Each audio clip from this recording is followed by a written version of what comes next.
What is going on, everybody? Tyler Brand back here with another video, and today we are back to talking about our favorite football team, the New England Patriots. And today we're going to talk a little bit about the tight end position, especially headed into training camp as training camps kick off in the next week or so. Let's talk about one of the scarcest and probably the scarcest position in New England in 2019 and in 2020, the tight end position. We know the Patriots drafted 2 tight ends in the 2020 NFL draft, so we're going to break down both of them and the low expectations from 2019, the expectations for 2020 at the tight end position, and all that fun stuff. So let's break down the Patriots tight end position in 2020. A quick note before we get into the tight end position. If you see the background behind me change over the next couple videos, just figuring some stuff out on how to paint a little bit of a better backdrop for everybody watching. But anyway, let's break down the 2020 tight ends officially. Let's just get into it. We'll start first with 2019, and this is going to be nice and quick because the Patriots were abysmal, and they were absolutely embarrassing from the production of the tight end in 2019. Ben Watson, Matt LaCosse, Ryan Izzo, those were the 3 guys that were on the depth chart for New England, and we'll focus on primarily Ben Watson and Matt LaCosse. They combined for over 500 snaps in 2019. They had 30 receptions and 1 touchdown. Ryan Izzo, I believe, also had himself a touchdown. But totally, they had 2 touchdowns in 2019. 30 catches between Watson and LaCosse. It was embarrassing. There's your 2019 tight end situation for New England. Let's get into the 2 kids that were drafted this year by the Patriots. So we'll start here with the first tight end taken by New England in the 2020 draft. Of course, that is Devin Asiasi. He is the UCLA product. He was taken with the 91st overall pick in the draft. The first, again, tight end taken by New England. And what, at least I've seen on tape and what we know about him, is he's a very physical receiver, and he is a very good receiver. He's a good catching tight end. He's deceptively fast, and he's a smart player in terms of a route runner and as a receiver. He kind of, at least from what I've seen on tape, knows how to break down and leak into zone coverages and knows how to find the holes left by linebackers in zone coverage. That was a lot of the stuff, especially on tape, that I saw that I thought was very, very interesting and very intriguing. He is a bigger boy. He's over 250, 6'2", 6'3", I believe. And again, the deceptive speed for that size, when he gets open, he can rumble and stumble his way down the field. And he's again, just a very good pass catcher, which I think is the reason why I don't think New England will go after a guy like David Njoku, which some fans have asked for. I think they kind of have that in a Devin Asiasi. He's a good blocker, or at least he has a good effort as a blocker. He's definitely not perfect. He looked, at least to me, a little bit better as a run blocker than a pass blocker, which I don't think he'll be responsible for in New England right away. I think the offensive line is good enough to be able to give Asiasi time to grow as a receiver, and he's not going to necessarily be 100% necessary to block all the time as a blocking tight end primarily, which I think will give him room to grow. And even as another footnote to Asiasi, which I really loved, and this is one of the first things I read about him when I was putting everything together. In California, he's the California Strength and Conditioning Coach. He owns a gym. He's a California Strength is the name of his gym. He's the CEO, David Spitz. He trained both Austin Hooper and Zach Ertz, and he was quoted as saying about Devin Asiasi that he has the catch radius of Austin Hooper, and he has the body control and awareness of Zach Ertz. He also said he thinks he has more bend and more wiggle than both of them, and he thinks it's a beautiful combination. So a lot of promising stuff. And one last thing on Asiasi, he also worked out with Cam Newton over the few days when he was in LA working out with Mohamed Sanu, N'Keal Harry, Odell Beckham. Asiasi was also there on a different day than a lot of those other guys, but he has gotten some reps in with Cam Newton before we get into training camp here.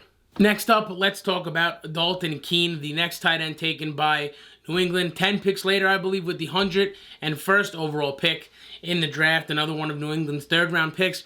And this one, I think, is very interesting. I think Dalton Keene is a very intriguing story. From what I've seen, when he gets the ball in his hands, he's a firecracker. He just knows how to stretch for extra yards. He's a dynamic runner. He's a downhill runner.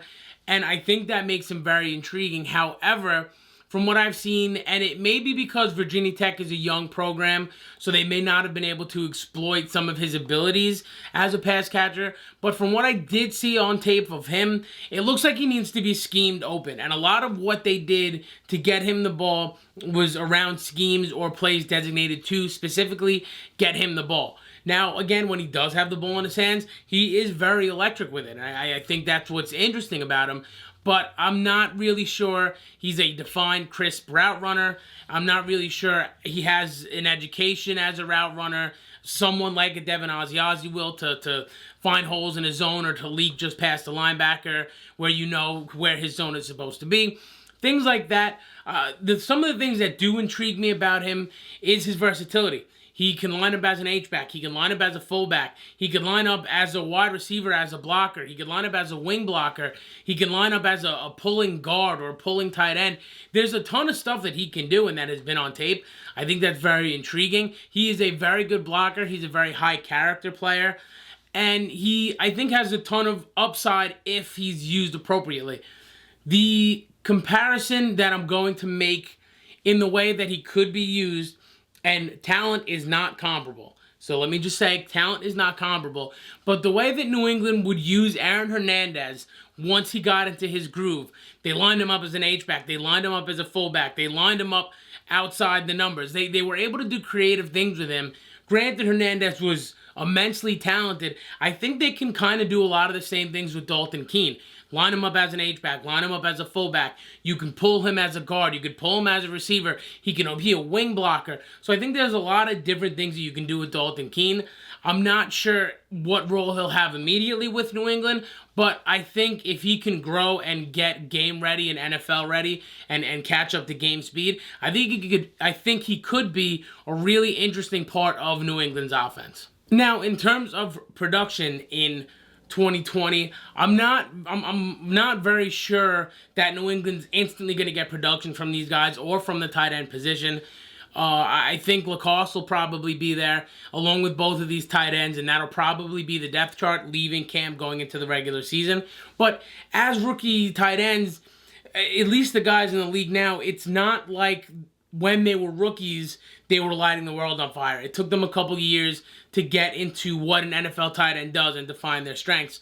For example, a guy like Rob Gronkowski, he had 42 catches, 546 yards, 10 touchdowns his rookie year.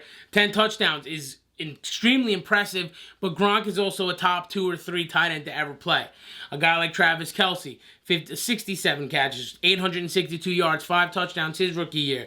Zach Ertz, 36 catches, 469 yards, 4 touchdowns. George Kittle, 43 catches, 515 yards, 2 touchdowns. Those rookie numbers aren't great. So I think tight end is one of the more difficult positions to transition from college to the NFL with game speed, with how defenses defend against tight ends.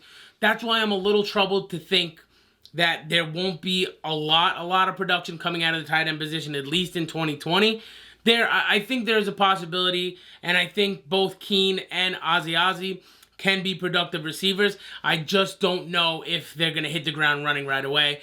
So I think tight end could still be a position of a little bit of trouble for New England in 2020. I hope I'm wrong, but even if these two hit the ground running and they turn into great tight ends, it doesn't always start right away on their rookie year.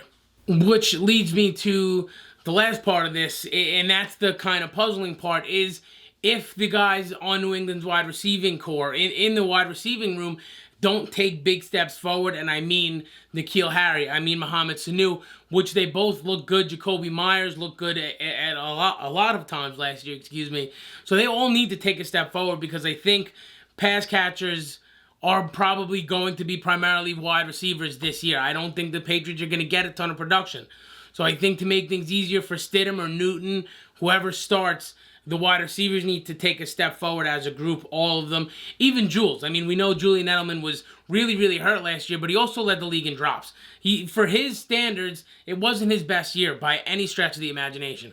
So that whole wide receiver room, I think, needs to take a step forward to cover for naturally slow starting tight ends, especially getting into the next level at the NFL.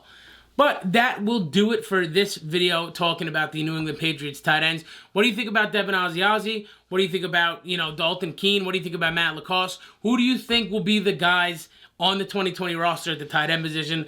Leave a comment down below. Let me know. I'd be happy to chop it up with anybody. Also get at me on Twitter, on Instagram, at the Tyler Brandt. I'm on Facebook. You can follow the Tyler Brandt Facebook page. Just chop it up with me. I'd love to chat about it. Also, please subscribe. We're really growing. I appreciate every single one of you that subscribe. But until next time, be good. Stay safe. I'm Tyler Brandt checking out. I'll catch you on the next video.